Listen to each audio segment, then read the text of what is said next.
అందరికీ నమస్కారం. ఇక్కడికి ఇచ్చేసిన వైఎస్ఆర్ కాంగ్రెస్ పార్టీ నాయకులు, అలాగే మా కుల సంఘం పెద్దలకు, ఇక్కడికి ఇచ్చేసిన ప్రెస్ వాళ్ళందరికీ కూడా నా యొక్క నమస్కారాలు. ముఖ్యంగా ఈరోజు ప్రెస్ మీట్ ఏమనగా, ఆకాశ రామన్న ఉత్తరంతో టీడీపీ నాయకులే ఉలికి పడుతున్నారు. అది చాలా తప్పు. ఆ ఆకాశ రామన్న ఉత్తరంతో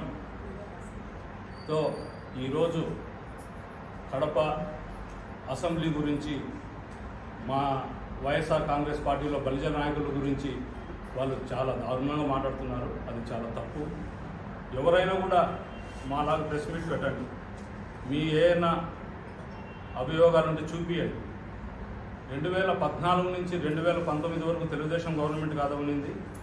2014లో టీడీపీ అభ్యర్థి దుర్గాప్రసాద్ నిలబడితే అతన్ని దారుణంగా సస్పెండ్ చేసి ఇన్ఛార్జ్ అడిగిన దానికి మీ పార్టీ నాయకులు అతను సస్పెండ్ చేశారు పార్టీ నుంచి. అప్పుడు ఎందుకు మీరు పోరాడలే? అది తప్పు కాదా? అదేవిధంగా మా కుల నాయకుడు హరిప్రసాద్ గారికి 1 గంట సమయం ఉండగా ఆడా చైర్మన్ పదవి ఇచ్చారు. కనీసం సీట్లో కూడా కూర్చోలేదు. అది ఆ రోజు కూడా మా బల్య సంఘీయులందరూ కూడా శ్రీకృష్ణదేవరాయల దగ్గర ధర్నా చేస్తే అది కూడా తల వంచి ఇచ్చారు. కానీ ఆ పార్టీ నాయకులు కాదా మా హరిప్రసాద్ అడ్డుపడింది. ఇంకా చెప్పాలంటే కిరణ్ రెడ్డి ప్రసాద్ వాళ్ళు బలిజలు కాదా? వాళ్ళు పెళ్ళిళ్ళు చేసుకోకూడదా?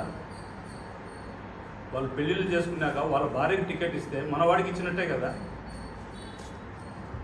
అంటే వైఎస్ఆర్ కాంగ్రెస్ పార్టీలో ఎవరి పదవులు లేవా?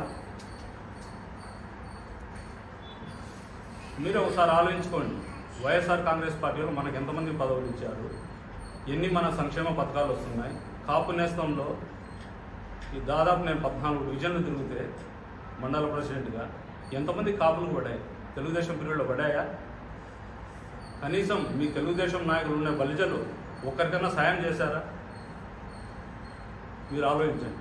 ఈరోజు నన్ను మండల ప్రెసిడెంట్ చేశారు, రెడ్డి ప్రసాద్ జేసీఎస్ ప్రెసిడెంట్గా పెట్టారు. పెద్ద ఆయన రామచంద్రాయను దుర్మార్గంగా మారుతారా? ఆయన విలువలేదని. ఆయన ఒక సింహం. ఆయన కన్నా లేస్తే ప్రధాని కూడా, ఆయన ఎదురుపడితే ప్రధాని కూడా లేయాలి. అలాంటి వ్యక్తి మా రామచంద్రయ్య. ఆయన గురించి మీరు మాట్లాడతారా? చాలా తప్పది.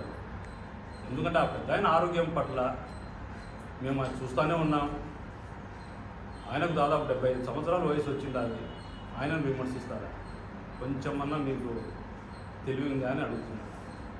ఈరోజు గురుమోహన్ మన జిల్లా ఆడా చైర్మన్ కదా, ఆయన ప్రెస్ మీట్ పెడితే కడపలో ఉండే బలిజలు మాట్లాడరంటారా? మేము గౌరవం ఇచ్చాం మా చైర్మన్కి, మన కులస్తుడికి, మన బలిజవాడికి. ఆయన మాట్లాడినాడు.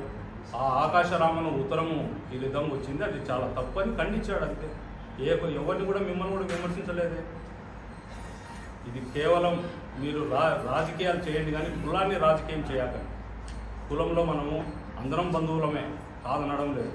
కానీ మీ పార్టీ వేరు, మా పార్టీ వేరు. మా పార్టీలో ఈరోజు ఇంతమంది కుల పెద్దలు రావడం నాకైతే చాలా సంతోషం ఉంది. ఎందుకంటే కన్నా ఇప్పుడు అన్న చెప్పినట్టు 53,000 మందికి 53,676 మందికి మనకు కాపు నేస్తం పడతారు. ఇప్పుడు మన అక్క చెల్లెలకు పెన్షన్లు రావడం లేదా?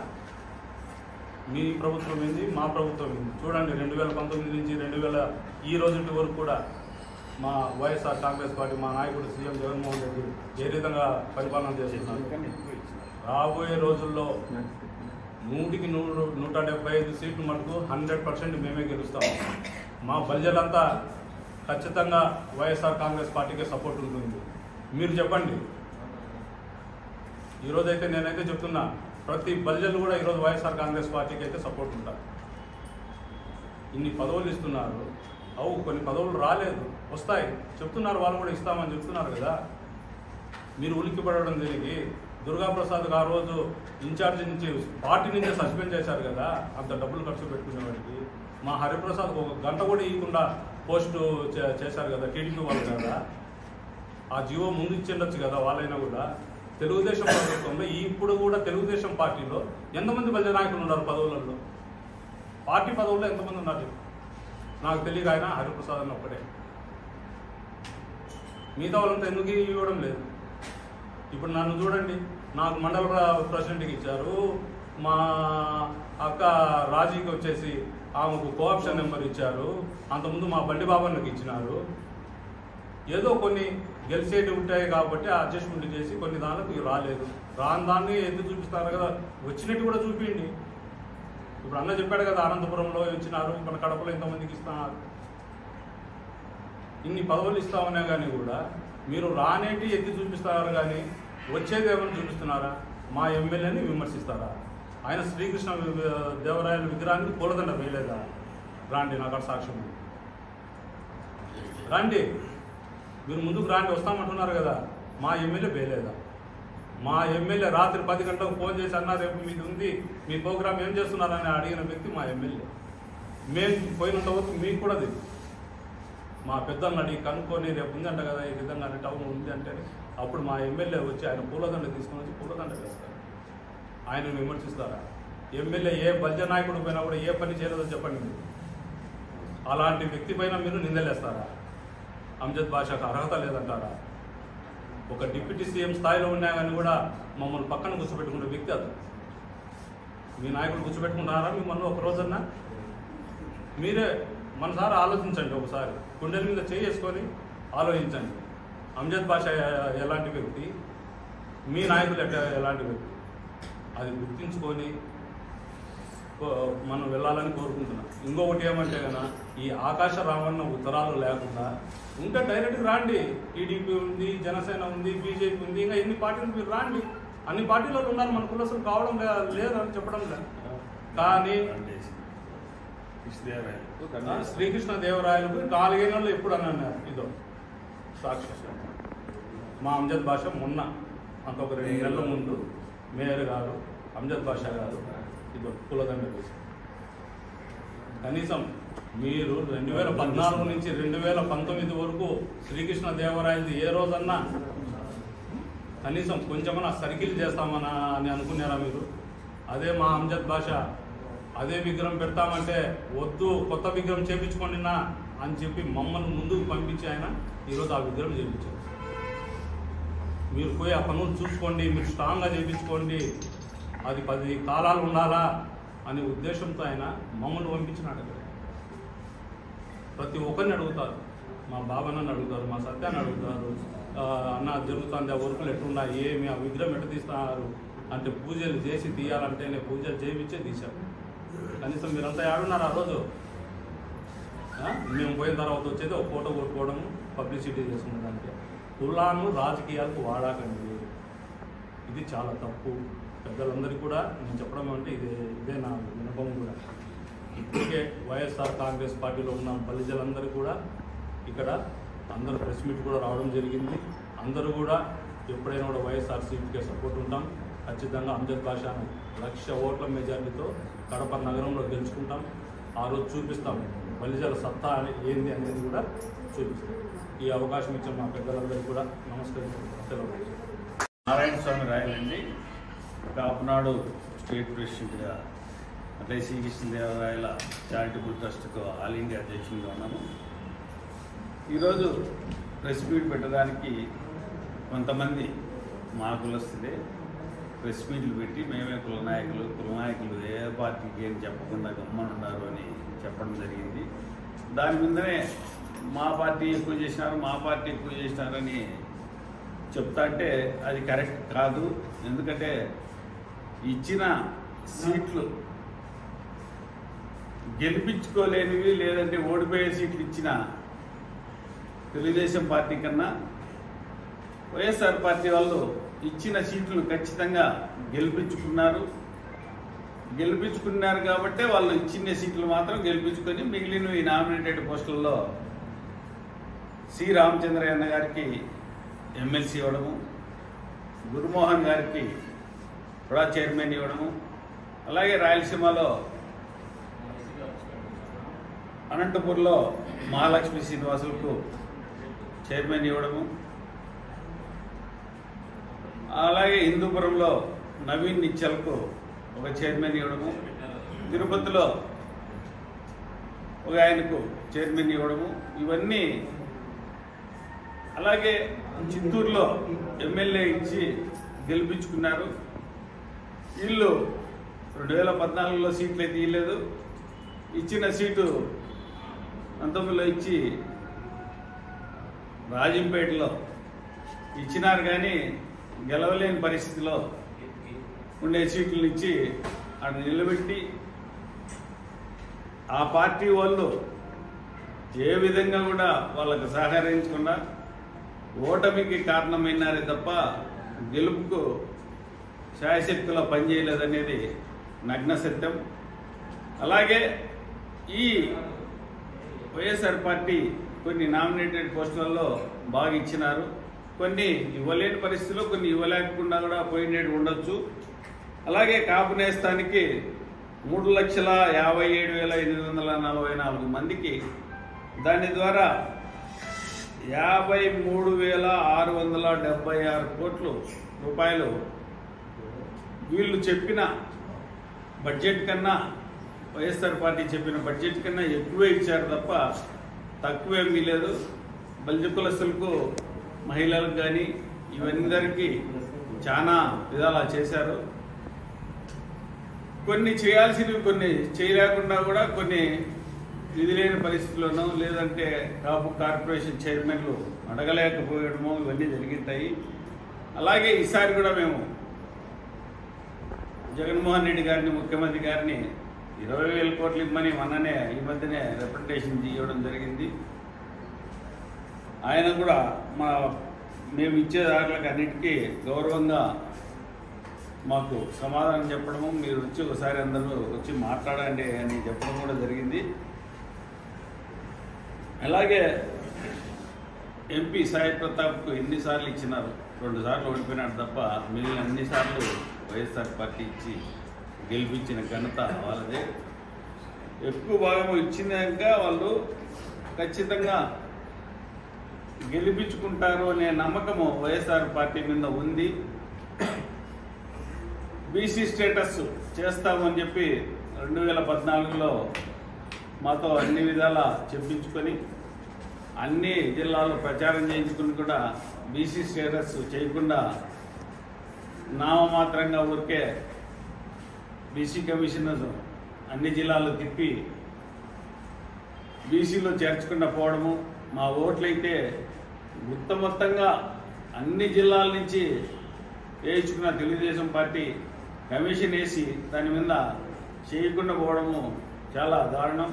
అలాగే 10% ఈడబ్ల్యూఎస్లో ఇచ్చి కూడా 5% మాకే ఇస్తామని చెప్పి ఊరికే ఓ పేపర్ ఇచ్చాడు తప్ప దాని మీద ఎలాంటి స్పందన లేదు, ఇంప్లిమెంటేషన్ లేదు. ఆ జీవో ఇంప్లిమెంటేషన్ చేసి మెడికల్ కాలేజీలలో అయితేనేమి, ఇంజనీరింగ్ కాలేజీలో అయితేనేమి, హైయర్ అథారిటీలో చదువుతున్న విద్యార్థులకు కానీ ఏదన్నా కానీ ఒక్క దాంట్లో కానీ మాకు కానీ ఇచ్చి వాళ్ళకు చేసి ఉంటే మేము దాని మీద కోర్టుకు వేయకుంది, కోర్టు నుంచి తెచ్చి ఆ 5% ఇంప్లిమెంట్ చేసుకుని చెప్పినది ఊరికే పేపర్ ఇచ్చేసి గమనైపోయినాడు. అది మాకు చాలా ఓట్లు వేయించుకొని మోసం చేయడం కూడా చాలా తప్పది. అలాంటి పరిస్థితులు, ఎందుకంటే నేను చెయ్యలేను అని జగన్మోహన్ రెడ్డి గారు చెప్పినారు, మా ఓట్లు వేయించుకోలేదు. చెప్పడం అయితే నేను చేయలేను బీసీ స్టేటస్ అని చెప్పి మాట మీద నిలబడినాడు. చేయలేను అన్నాడు కాబట్టి చేయలేకపోతున్నాడు. దాన్ని ఏ విధంగా చేయాలనేది కూడా ఆలోచించుకొని చెప్పమని చెప్పడం ఈ 4 రోజుల్లోనే కలిసి చెప్పడం కూడా జరిగింది. అలాగే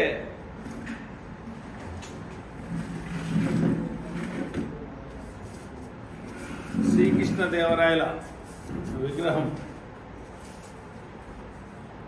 కలెక్టర్ శశిభూషణ్ గారు ఉన్నాడు, నేను బండిబాబు, రామచంద్రయ్య, ఇట్లా మన సంఘ నాయకులు రాము, వీళ్ళందరం పోయి అడగడం జరిగింది.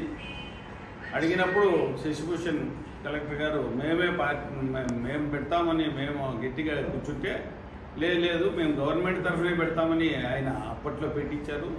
ఇప్పుడు ఇంకా బాగా తయారు చేశారు ఈ విగ్రహాన్ని కూడా. 17వ తారీఖు ఓపెన్ చేయమని మేము కూడా ప్రభుత్వాన్ని కూడా డిమాండ్ చేస్తున్నాము. ఎందుకంటే 17వ తారీఖు కృష్ణదేవరాయల జయంతి సందర్భంగా ఆ కృష్ణదేవరాయల విగ్రహాన్ని ఓపెన్ చేయమని సవినయంగా వీళ్ళని అడుగుతున్నాం. అప్పటికి కృష్ణదేవరాయల పర్మిషన్కు 2017లో ఎలక్ట్రిసిటీ ఇచ్చారు, ఎస్పీ గారు ఇచ్చారు, ఆర్ఎండ్బి ఇచ్చినారు. ఇంకా లాస్ట్ కలెక్టర్ దగ్గర పోతే కలెక్టర్ ఇమీడియట్గా పర్మిషన్ ఇచ్చేసి, అయితే మేము పెడతామంటే విగ్రహం మాత్రము లేదు, మేమే గవర్నమెంట్ తరఫున పెడతామన్నారు. అప్పుడు చెంగల్నాయుడు గారు కాంగ్రెస్ పార్టీలోనే ఎమ్మెల్సీగా కూడా ఉన్నారు. రండి బాబు గారు. ఇప్పుడు కూడా కాపు కార్పొరేషన్కు బడ్జెట్ దండిగా ఇవ్వమని అడుగుతున్నాం. ఇచ్చేకి నెక్స్ట్ ఎలక్షన్లలో పార్టీని కూడా క్యాష్ నుంచి అడుగుతున్నాం. అయితే జగన్ గారు చెప్తే మాట చెప్తే ఖచ్చితంగా చేస్తాడనే నమ్మకం అయితే మాకు ఏర్పడింది. అందువల్ల ఆ పార్టీ ముఖ్యమంత్రి కూడా ఈ మధ్యనే 4 డేస్ బ్యాక్ కడపకు వచ్చినప్పుడు 23వ తారీఖు కలిసి చెప్పడం జరిగింది. ఆయన కూడా చేస్తాను, నేను ఖచ్చితంగా చేస్తాను, ఇవన్నీ మళ్ళీ ఒకసారి దృష్టిలోకి తీసుకొని రాండి మా దృష్టికి అని చెప్పడం జరిగింది. ఈ కార్యక్రమంలో మన రాము గారు అయితేనేమి, కోట కృష్ణ గారు అయితేనేమి, మిగిలిన వాళ్ళందరూ ఒకరి పేరని కాదు, ఉన్న నాయకులందరి పేర్లను తెలియజేసుకుంటూ రాము గారిని మాట్లాడాల్సిందిగా. మా ప్రజలు వెనుకోవడం గురించి చాలా ఇబ్బందులు పడుతున్నారని చెప్పి సపరేట్ కావడం జరిగింది. గత 22 సంవత్సరాల కులంలో తిరుగుతున్నా ఏ పార్టీలు ఏం చేస్తున్నాయని చెప్పి అనేది పూర్తి అవగాహన చేసుకునే వ్యక్తిగా ఈరోజు పత్రికా మీడియా సమావేశాల్లో తెలియజేయాలని చెప్పి ఆలోచనతో మేము ముందుకు రావడం జరిగింది. కొంతమంది స్వార్థపరులు కులాన్ని తప్పుదోవ పట్టిస్తూ, బలజలు తప్పుదోవ పట్టిస్తూ పత్రికల ముందుకెళ్ళి మీడియా ముందుకెళ్ళి చాలా కులాన్నే ఇబ్బందులు చేస్తున్న పరిస్థితులు దాఖలించాయి. దానికోసం అనేది ఈరోజు చిన్న విషయం చెప్పాలా, వైఎస్ఆర్సీపీ పార్టీ నారాయణ చెప్పినట్లు వాళ్ళు టికెట్ ఇస్తే ఖచ్చితంగా వాళ్ళే గెలిపించుకొని భుజాలు వేసుకునే పరిస్థితిలో వైఎస్ఆర్ పార్టీ. నేను కూడా ఉద్యమంలో ముద్రగడ పద్మనాభం గారి ఉద్యమంలో మొత్తం రాయలసీమ లెవెల్లో నేనే ఆర్గనైజ్ చేసినాను. ఎన్నో ఉద్యమాలకు పోలీసుల కేసులకు కూడా దగ్గరికి వెళ్ళి వచ్చిన సందర్భాలు ఉన్నాయి. ఈరోజు ఆ రోజు నుంచి ఈ రోజు వరకు కూడా తెలుగుదేశం పార్టీ కూడా లాస్ట్ మూమెంట్లో ముద్రగడ పద్మనాభం గారికి దగ్గరికి ఒక నాయకుడిని పంపించి 28 సీట్లు 30 సీట్లు కులానికి ఇస్తాము, కావాలంటే ఏ సీట్లు కావాలని చెప్పి నామినేషన్ వేసే రోజు లాస్ట్ ఆ రోజు చెప్పడం జరిగింది. కానీ ఓడి సీట్లు ప్రజలకు ఇస్తారు, మిగతా సీట్లన్నీ ఏదో వాళ్ళు చేసుకుంటామని చెప్పింది. ఈరోజు జనసేన కూడా అదే పరిస్థితి వస్తుందని చెప్పి మాకు ఆలోచన మా వాళ్ళు పెద్దవాళ్ళందరూ చెప్తున్నారు. ముఖ్యంగా చెప్పాల్సిన విషయం అవుతుంది. కడప జిల్లాలో నిన్న ప్రెస్ మీట్లో కొంతమంది వైఎస్ఆర్సీపీ పార్టీలు అయితేనేమి, కుల సంఘాలు అయితేనేమి, శ్రీరామచంద్ర గారు అయితేనేమి, కొంతమందిని ప్రత్యేకంగా ఆరోగ్యం బాగాలేని పరిస్థితుల్లో కూడా రామచంద్ర గారిని ఇలాగ చెప్పి అతన్ని ఇబ్బంది చేయడం కూడా, విమర్శించడం చాలా అతని విజ్ఞత కూడా లేదనేది చెప్పాల్సి వచ్చింది. హరిప్రసాద్ గారికి కొంతమందికి చెప్తున్నాము, హరిప్రసాద్ గారు ఒకే ఒక మాట చెప్తున్నా, వైఎస్ఆర్ పార్టీ అంటావో, కుల సంఘం అంటావో, ఇంకోటి అంటావో, నీ ఇష్టం, నీ విజ్ఞతగా వదిలేస్తాం. 50 డివిజన్లలో ఒక్క డివిజన్ పేరు చెప్పండి, అక్కడ రిజైన్ చేసి ఎట్లో గట్ల సురేష్ బాబు గారినో అంబేద్కర్ భాష గారినో పెట్టుకొని ఒక డివిజన్ రిజైన్ చేపిస్తాం. వార్డు మెంబర్గా గెలిచిన తర్వాత మాట్లాడతాం. మేము కూడా నీ నెంబర్తో ఉంటాం ఖచ్చితంగా. కానీ ఇలాంటి తప్పుడు ప్రచారాలు చేసుకుంటూ అంబేద్కర్ భాష గారు అయితేనేమి, మన ఎవరో ధర్మశెట్టి రాయలు ఇచ్చారు, దాని మీద మేము ఖండించాలంటే ఎంత దూరమైన ఖండించాలి. అది కూడా కుల సంఘ నాయకులే.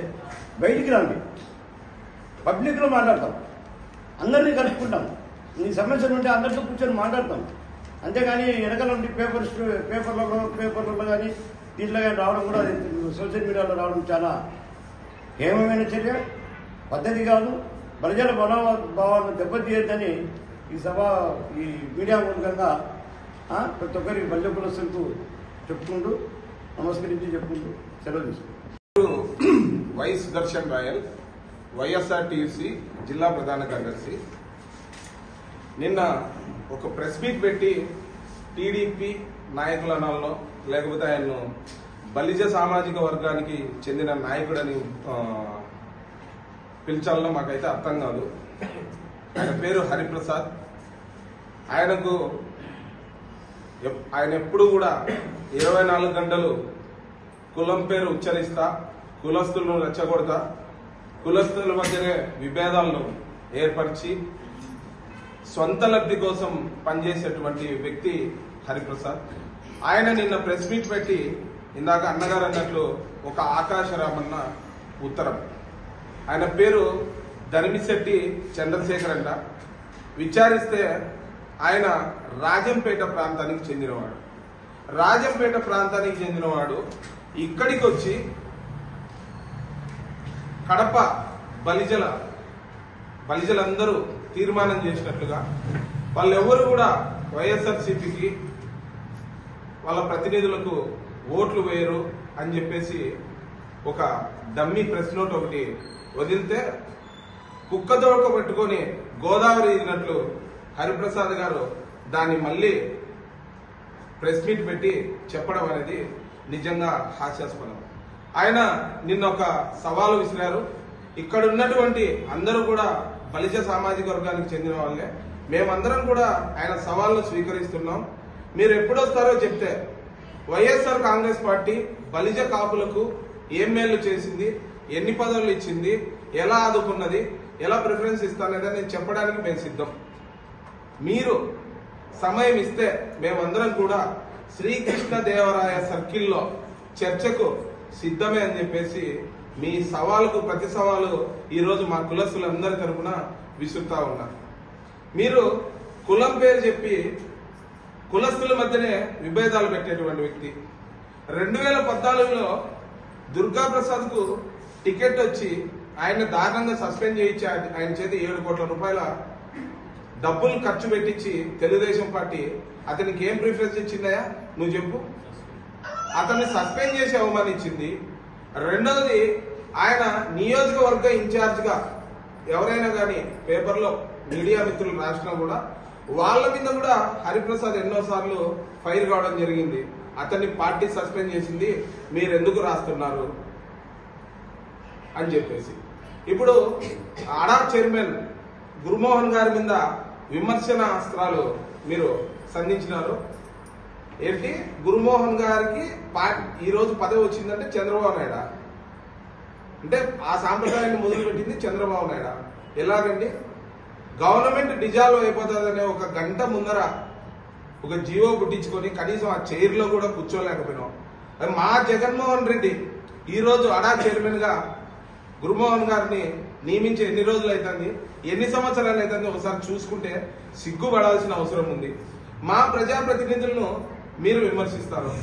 ఇన్ని రోజుల నుంచి ఎప్పుడైనా సరే అర్ధరాత్రి అయినా కానీ మా ప్రజాప్రతినిధులు అంజద్ పాషా గారు అయితేనేమి, రవిరెడ్డి గారు అయితేనేమి, లేకపోతే మా ఎంపీ గారు అవినాష్ రెడ్డి గారు అయితేనేమి, మా మేయర్ సురేష్ బాబు గారు అయితేనేమి అర్ధరాత్రి ఫోన్ చేసిన మాకు ఈ సమస్య ఉంది, పని చేసి పెట్టండి అంటే కూడా ట్రాన్స్ఫర్ల విషయాల్లో కానీ ఇంకో విషయాల్లో కానీ ఖచ్చితంగా చేసి పెట్టినటువంటి వ్యక్తులు. వాళ్ళు ప్రజాదరణ కలిగి 50,000 60,000 మెజార్టీతో గెలుపొందినటువంటి ప్రజాప్రతినిధులను నువ్వు ఈరోజు విమర్శిస్తున్నావు. నువ్వు కనీసం ఎక్కడైనా కార్పొరేటర్ గా అయినా పోటీ చేసి గెలిచినావు హరిప్రసాద్. ఎందుకు మీకు ఈ విధంగా అవాక్కులు చవాక్కులు పేల్చి ప్రజల మధ్యలో మీరు చులకన కావడం తప్పితే మీకు ఎటువంటి ఇది కూడా తెలుగుదేశం పార్టీ నుంచి ఒరగదు. తెలుగుదేశం పార్టీ మిమ్మల్ని వాడుకుంది, బలిజలను వాడుకుంది. గతం నుంచి చూస్తే రంగా గారి హత్య నుంచి ఇప్పటికి పవన్ కళ్యాణ్ కూడా పావం చేసి ఆడిస్తా ఉన్నారు చెప్తే తెలుగుదేశం పార్టీ అసలైన శత్రువు ఈ కులానికి, బలిజ కులానికి, కాపు కులానికి ఎవరైనా ఉంటే అది టీడీపీ ప్రభుత్వమే అని నేను చెప్తా ఉన్నాను. నిన్నటి దినం మా బంధువులు వస్తున్న హరిప్రసాద్ ఒకటి విన్నపం. చైర్మన్ అంటే ఏమన్నా తెలుసా? స్టేట్ లెవెల్లో చైర్మన్ అంటే ఎక్కడ స్టేట్ అంటే ఇది నియోజకవర్గం, కడప నియోజకవర్గం వచ్చి గురుమోహన్ గారు మనం మీటింగ్ పెట్టారు. అంటే మన బలిజాలను ఇట్లా చేస్తున్నారని మీరు ప్రెస్ మీట్ పెట్టింటే ఇక్కడ గురుమోహన్ అన్న వచ్చి ప్రెస్ మీట్ పెట్టారు.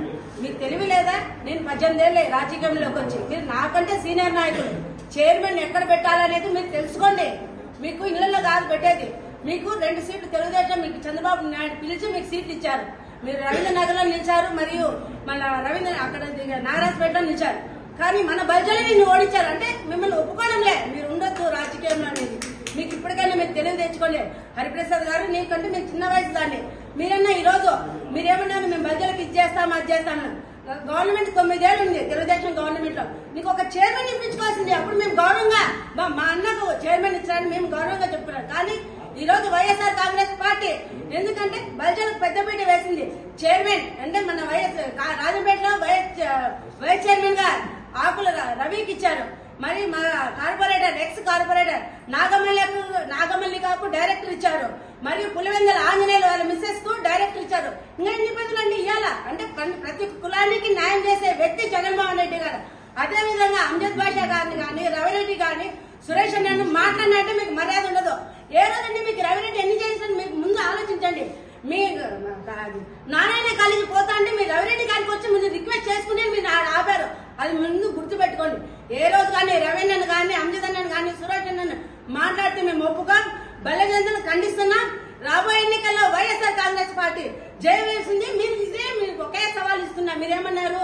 రండి రాయలవారి విగ్రహం కాడ న్యాయం చేస్తాము, పంచాయతీ పెడతాము. ఏ రోజునే మీరు 9 ఏళ్లలో మీ గవర్నమెంట్ ఉంది. ఆ రోజు చిన్న విగ్రహం ఉంది. రాజశేఖర రెడ్డి వచ్చిన తర్వాత ఏ గవర్నమెంట్ అని ఉంది, గవర్నమెంట్ ఉంది, డబ్బులే పెడతారు. ఆ రోజు రాజశేఖర రెడ్డి చెప్పింటేనే పెద్ద విగ్రహం పెట్టారు. ఈ రోజు మా అంజద్ బాషా గాని సురేష్ మేయర్ గారు గాని ప్రోత్బలంతోనే పెద్ద విగ్రహం పెట్టడం జరిగింది. మీరు ఏ రోజునే మీరు ఎవరైనా వచ్చినారా అండి? మాకు ఈ విగ్రహం కావాలా, ఈ విగ్రహం కావాలని సైకిల్ కొట్టే రోజు ఏ రోజున మీరు పోయి కమిషనర్ కలిసారా, లేదంటే మేయర్ని కలిసారా? కలిసలే. మేము పోయి కలిసాం. మా రాయలవారి విగ్రహం ఉండాలా, మంచి విగ్రహం కావాలంటే గతంలో మామూలు పెట్టారు. మీరు కాంతి విగ్రహం పెడుతున్నారు. అది గుర్తు చేసుకోండి. హరిప్రసాద్ గారు, మీకు ఒక్కడే ఒక సవాల్. మీ పోయి తెలుగుదేశంలో ఈ రోజు ఎమ్మెల్యే టికెట్ తెచ్చుకోండి, మీకు అమ్ముకుంటాం. ఛాలెంజ్. దానికి ఓకేనా మీరు? Thank you. జై జగన్. అందరికీ నమస్తే. నా పేరు ప్రసాద్, 43వ డివిజన్ సంబంధించిన కార్పొరేటర్. నిన్నటి దినమున మన హరిప్రసాద్ గారు ఒక 2 రోజుల కిందట ఒక ఆకాశ రామన్ ఉత్తరం ఓ వ్యక్తి ఒక పోస్ట్ చేయడం జరిగింది. అది మేము బలిజ కమిటీకి సంబంధించి మేము వైసీపీకి సంబంధించిన వాళ్ళము ఎవరు సపోర్ట్ చేయము. కడప ఎమ్మెల్యే గారికి సపోర్ట్ చేయము, కడప మేయర్ గారికి సపోర్ట్ చేయము, కమలాపురం ఎమ్మెల్యే గారికి సపోర్ట్ చేయమని వాళ్ళు ఏదో ఒక ఇంట్లో పెట్టుకొని మ్యాట్ రిలీజ్ చేసింది. అది ఎవరు ఇంతవరకు బయటకు అయితే కనపడలేదు. తర్వాత మేము చెప్తున్నాం, అదే కన్నా మా డివిజన్ సంబంధించి అయితే కన్నా నేను మా కడప సంబంధించి వైఎస్ఆర్ కాంగ్రెస్ పార్టీ తరపు నుండి కడపలో 2 టికెట్ ఇవ్వడం జరిగింది. బలిజ కమిటీ బలిజ రాయల్ సంబంధించి మా వైసీపీ ప్రభుత్వం వారు మాకు 2 టికెట్ ఇవ్వడం జరిగింది. 2014లో మొదటిసారిగా నేను 2014లో కార్పొరేటర్ గెలవడం జరిగింది. అంటే ఒక కార్పొరేటర్ గెలిచాలంటే ఒక వ్యక్తి అతను పార్టీ కోసం కొన్ని సంవత్సరాలు కష్టపడాలి, కార్యకర్తల్లో పాల్గొనాలి, కార్యక్రమాల్లో పాల్గొనాలి, దీక్షలో కానీ ధర్నాలో కానీ పాల్గొని చేసుకోవాలి. కష్టపడిన వ్యక్తికే టికెట్ ఇవ్వడం జరుగుతుంది. అది కొన్ని సంవత్సరాలు పడుతుంది. కేవలం మా వైఎస్ఆర్ కాంగ్రెస్ పార్టీ ప్రభుత్వం కేవలం నేను 2014 టికెట్ ఇస్తే 2013లోనే కడప అప్పుడు ఉన్నటువంటి ఎమ్మెల్యే అంజద్ బాషా గారు కావచ్చు, కడప నగర్ మేయర్ సురేష్ బాబు కావచ్చు, అతను ఆ రోజు 2014 ఎలక్షన్లు వస్తానంటే 2013లోనే మీకు వైఎస్ఆర్ కాంగ్రెస్ పార్టీ తరపు నుండి మీకు టికెట్ ఇవ్వడం జరుగుతుంది, బలిజ కమిటీకి సంబంధించి మీకే టికెట్ ఇస్తాము అని చెప్పడం జరిగింది. గౌరవ మేయర్ గారు, ఎమ్మెల్యే గారు. అంటే 43వ డివిజన్కి ఒకటి, 9వ డివిజన్ సంబంధించినటువంటి కిరణ్కి ఒకటి ఇవ్వడం జరిగింది. వాళ్ళు ఇచ్చిన మాట ప్రకారమే, మాట తప్పకుండా సంవత్సరం ముందే మీకు ఆ టికెట్ ఇస్తాము, మీరు ఖచ్చితంగా మీరు గెలుచుకుని తీరుతారు అని చెప్పి ఆ రోజు మాట్లాడుతుంది. వాళ్ళు ఇచ్చిన మాట ప్రకారమే 2014లో ఆ టికెట్ ఇచ్చి మేము గెలవడం జరిగింది. ఆ టికెట్ ఇచ్చి గెలవడమే కాకుండా కడపలో 1830 ఓట్ల మెజారిటీతో ఈ బలిజ రాయల్ సంబంధించిన ప్రసాద్ గెలిచడం జరిగింది కడప చరిత్రలోనే. చూడండి, అంటే వైఎస్ఆర్ కాంగ్రెస్ పార్టీ దగ్గర మన రాయల్స్ ఆడ ఉన్నది. మా రాయల్స్ సంబంధించి మా డివిజన్లో కేవలం తక్కువ శాతం, అంటే 100కి కేవలం 10% మాత్రమే మా ప్రజలు ఉన్నారు. కానీ అక్కడ మా కాంగ్రెస్ పార్టీ బలం అనేది ఎక్కువ ఉంది కాబట్టి మమ్మల్ని గెలిపించడం జరిగింది. అంతేకాకుండా మళ్ళా 2019లో కూడా ఎలక్షన్లో కూడా మళ్ళా బడ్జెట్ రాయాలకు సంబంధించి మేమైతే అడగకపోయినా కూడా అప్పుడు ప్రజెంట్ ఉన్నటువంటి మినిస్టర్ అంజాద్ బాషా గారు కావచ్చు, మన కడప నగర మేయర్ సురేష్ బాబు గారు కావచ్చు, టికెట్ వాళ్ళే వచ్చి బీఫామ్ వచ్చి మా ఇళ్ల కాడికే వచ్చి బీఫామ్ ఇవ్వడం జరిగింది. ఎవరైనా ప్రభుత్వం వచ్చిన తర్వాత ఎంతో మంది ప్రజలు పెడతారు. ఆ ప్రజలు పెట్టినా కూడా కేవలం నాకు 9వ డివిజన్ సంబంధించిన కిరణ్ కూడా బీఫామ్ వాళ్ళ ఇంటికాడికే వచ్చి మా ఇద్దరు వ్యక్తులు ఇంటికాడికి బీఫామ్ ఇచ్చి బీఫామ్ వేయడం జరిగింది. చూడండి, అది అంతేకాకుండా 2014లో దుర్గా ప్రసాద్ సంబంధించిన వ్యక్తి ఎమ్మెల్యే క్యాండిడేట్, అతను ప్రాణాన్ని గమ్మునుగా ఉంటే అతనికి ఒక రోజు ముందే ఎమ్మెల్యే సీట్ ఇస్తామని ఆశ చూపించి అతని బీఫామ్ ఇవ్వడం జరిగింది. బీఫామ్ ఇచ్చింది కాకుండా అతనితో వేపించి అతను ఓడిపోయిన తర్వాత కడపలో రాయలసీమకు సంబంధించి వాళ్ళంతా అతను నాశనం చేయడం జరిగింది అతను. కానీ కనీసము ఓడిపోయిన తర్వాత ఇన్ఛార్జ్ ఇచ్చారా? అతనికి ఒక టీడీపీ క్యాండిడేట్ గా బీఫామ్ ఇచ్చినప్పుడు కడప నగర్ సంబంధించి ఇన్ఛార్జ్ ఇవ్వడం కూడా ఇవ్వలేదు అతనికి. అది కూడా మన రాయలసీమ సంబంధించి దీని గురించి ఆలోచించాలి. తర్వాత ఇప్పుడు మన రాయలసీమ కొంతమంది మాట్లాడుతున్నారు, కడపలో శ్రీకృష్ణ విగ్రహాన్ని పట్టించుకోవడం లేదు, ఎవరు రావడం లేదు అని. ప్రతి సంవత్సరం శ్రీకృష్ణదేవరాయల విగ్రహం కాడికి సంవత్సరం 2 సార్లు అక్కడికి వెళ్ళి ఆ సర్కిల్కి వెళ్ళి పూలదండలతో మేము అతనికి దండం పెట్టుకోవడం జరుగుతోంది. ఇప్పుడు ఆ ఎంక్రోచ్మెంట్ కారణం వల్ల ఇప్పుడు ఆ ఉన్నటువంటి విగ్రహాన్ని అక్కడి నుంచి తొలగించడం జరిగింది. అప్పుడు ఆ విగ్రహాన్ని తొలగించేటప్పుడు ఎంతమంది మన రాయల్స్ అక్కడికి వచ్చారు చెప్పండి. అక్కడ వీడియోలు ఉంటాయి, చూడండి మీరు.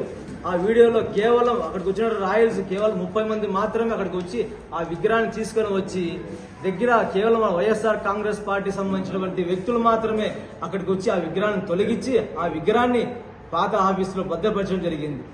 ఆ విగ్రహం తీసేటప్పుడు కొంచెం చిన్న డ్యామేజ్ కావడం వల్ల అప్పుడప్పుడు మేము డ్యామేజ్ గా ఉంది ఆ విగ్రహము, ఆ విగ్రహానికి కొత్త విగ్రహం కావాలని చెప్పి మేము మా డిప్యూటీ సీఎం అంజాద్ బాషా గారు కావచ్చు, కడప నగర మేయర్ సురేష్ బాబు గారు కావచ్చు, వాళ్ళకి చెప్తాను ఇమీడియట్లీగా ఆ విగ్రహాన్ని ఖచ్చితంగా మనము ఆ సర్కిల్లో ఖచ్చితంగా కొత్త విగ్రహం ఏర్పాటు చేయాలని చెప్పి చెప్పడం జరిగింది. వాళ్ళు ఇమీడియట్లీగా దాన్ని విజయవాడకు ఉన్నటువంటి ప్రసాద్ అనే వ్యక్తికి ఫోన్ చేసి దాన్ని ఆ విగ్రహం కూడా తయారు చేయించడం జరిగింది. కాన్సెప్ట్ విగ్రహం కూడా ఏర్పాటు చేయడం జరిగింది. ఆ విగ్రహానికి ఖర్చు దగ్గర 17 లక్షల రూపాయలు ఆ విగ్రహానికి ఇప్పుడు ఖర్చు కావడం జరిగింది. అంతేకాకుండా ఆ విగ్రహాన్ని ఆ కృష్ణా సర్కిల్ అటువంటి పేరును తొలగించి మేము శ్రీకృష్ణదేవరాయల సర్కిల్ అని ఏర్పాటు చేయాలని చెప్పి కడప నగరంలో ఉన్నటువంటి 50 మంది కార్పొరేటర్లు జనరల్ బాడీ మీటింగ్ లో డిప్యూటీ సీఎం గారు కావచ్చు, కడప నగర సురేష్ బాబు కావచ్చు, 50 మంది కార్పొరేటర్లు దాన్ని తీర్మానం చేసి శ్రీకృష్ణ పేరును తొలగించి అక్కడ ఉన్నటువంటి శ్రీకృష్ణ సర్కిల్ పేరును తొలగించి శ్రీకృష్ణదేవరాయల సర్కిల్ పేరు పెట్టాలని చెప్పి అక్కడ తీర్మానం చేసి తొందరలో కూడా ఆ పేరును అక్కడ శ్రీకృష్ణదేవరాయల సర్కిల్ అని ఏర్పాటు చేయడం జరుగుతుంది. ఇదంతా చేసినటువంటి కార్యక్రమం వైఎస్ఆర్ కాంగ్రెస్ పార్టీ సంబంధించినటువంటి కార్యక్రమాలు చేసినటువంటి ఈ ప్రభుత్వం కాదా? మీరు 2014 ఒకటే అడుగుతున్నాను, 2014 మీ గవర్నమెంట్ ఉంది, టీడీపీ గవర్నమెంట్ మీరు ఎంతమంది బలిజలకు టికెట్ ఇచ్చారు? తెలుగుదేశం పార్టీ తరఫున ఎంతమంది మీరు టికెట్ ఇచ్చారు? మీరు లిస్టు చూపించండి. ఇప్పుడు 2019లో మా జగన్మోహన్ వచ్చిన తర్వాత మీరు ఎంతమంది టికెట్ ఇచ్చారు? ఆ టికెట్లు మేము చూసిన తర్వాత వాళ్ళకి టికెట్ ఇచ్చేదే కాదు, టికెట్ ఇచ్చి వాళ్ళని గెలిపించుకొని కూడా ఇక్కడ మనకు ఆ స్థానం నిర్మించడం జరిగింది. ఊరికే మనకు బలిజవాళ్ళు ఉన్నాము, బలిజవాళ్ళు టీడీపీకి సపోర్ట్ చేసి మీ రాజకీయాలు పక్కన పెట్టండి, రాజకీయాలు మాకు సంబంధం కాకుండా బలిజవాళ్ళు ఒకసారి ఆలోచించండి. ఊరికే మనకు బజార్లు పుకార్లు పుట్టించి అటువంటి ప్రవాస్తవాలని వ్యవహారం చేసుకోకుండా ఖచ్చితంగా వైఎస్ఆర్ కాంగ్రెస్ పార్టీ కడపంలో అత్యంత మెజార్టీ వస్తుంది కాబట్టి ఖచ్చితంగా బలిజకు సంబంధించినటువంటి రాయళ్ళు ఖచ్చితంగా దీన్ని తెలియజేసుకోవాలని చెప్పి ఈ సభాత్మకంగా తెలియజేస్తున్నారు.